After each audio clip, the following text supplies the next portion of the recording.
సైన్యములకు అధిపతి వగు యేసయ్యా, నీ నివాసములు ఎంతో రమ్యములు.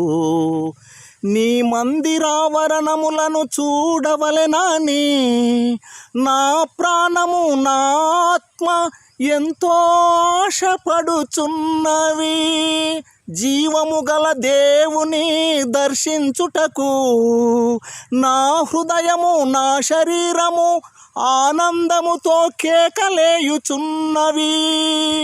నీ మందిరమునందు నివసించువారు ధన్యులు, నీ మందిరమునందు నివసించువారు ధన్యులు.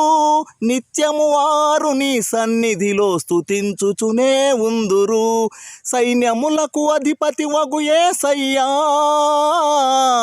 నీ నివాసములు ఎంతో రమ్యములు.